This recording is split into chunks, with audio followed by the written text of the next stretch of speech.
Sheldon, Senior Editor of Bike Magazine, and we're in the Kingdom Trails in Eastburg, Vermont, and today we're checking out Trek Fuel EX929. There are a lot of Trek Fuel EX models, there always have been. It's the bread and butter of Trek's line.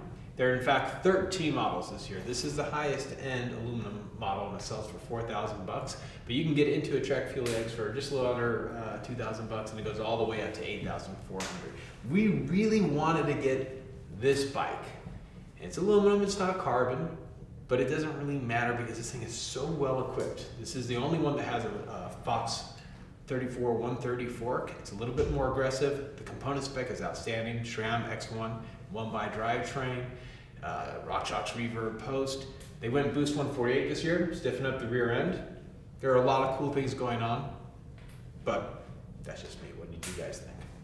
Yeah, I rode the Fuel X99 earlier this year, and the thing was amazing.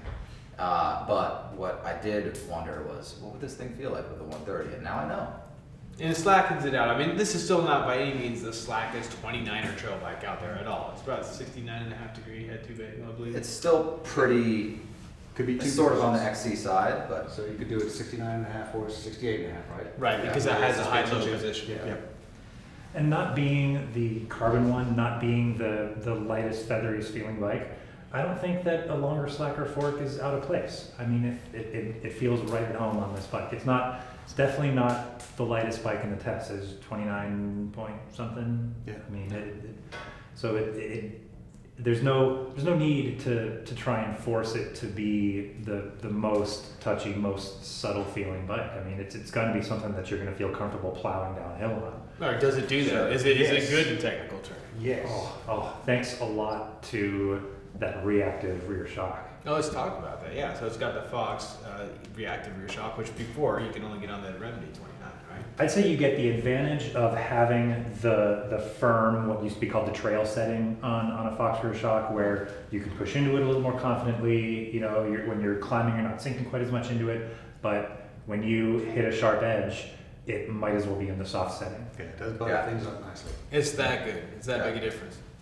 I don't know if it's that big a difference. I'll be the ignorant about suspension guy for this one, but I thought that it was supple, it worked very well. To Travis's point, a lot of times when you have bikes that are good at sucking up like the little bitty rooty chatter, square edgy stuff, they oftentimes the compromise is you are going to blow through your travel at some other point, or you're going to wallow in the mid-stroke a lot.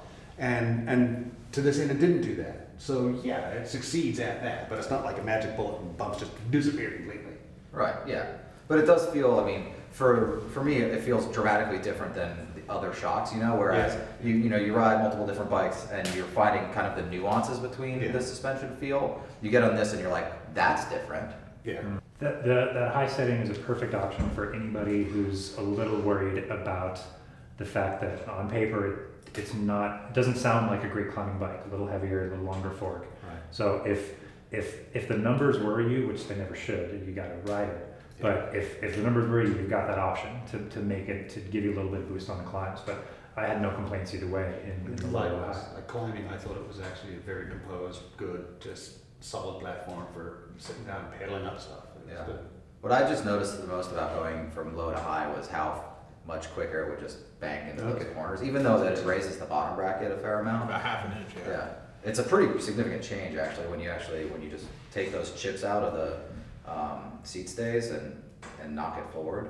It's not a small change, Right. and you definitely can feel it. Well, we've been talking about the frame. Well, what about the component spec? What'd you guys think? There's not. I wouldn't change a thing. It's got like 750 bars, so maybe some people would like wider, but I'm fine with that. But out here, yeah, Not out here. there's a lot No, of trees. trees are too tight. Yeah. Yeah, so the XT brakes, everything. What do you guys think? Oh yeah. The reverb post, of course, they put the button above the bar instead of below the bar on the left side, but you get used to it. They put the money in. I mean, they obviously put the money into the components in this, and that's one of the reasons, as we were talking so much about how much we love the ride, is because all the bits that really are between you and the ground, even the tires, are all so rad. Yeah.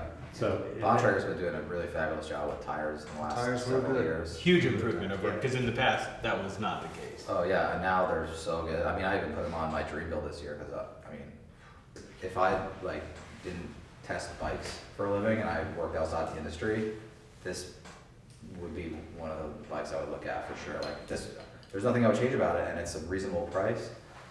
I would be on this bike for sure. It's really smart. It's a well thought out bike, and I think it's nice people get, again, hung up on carbon frames. There are a ton of great carbon frames, but if you wanted the carbon frame, in this case for Trek Fuel X, you're looking at $3,300. So for $700 more, you get this complete bike Yeah. with outstanding spec. To me, it's a no-brainer, and that's why we really wanted it this time. For sure. I think it's an awesome bike. No, there you have it. If it sounds like we love this thing, it's because we did. It's a good bike. You should check it out. In fact, you should do that by going to our Bible of Bike Test issue. If you want to see more bike test videos, go to bikemag.com.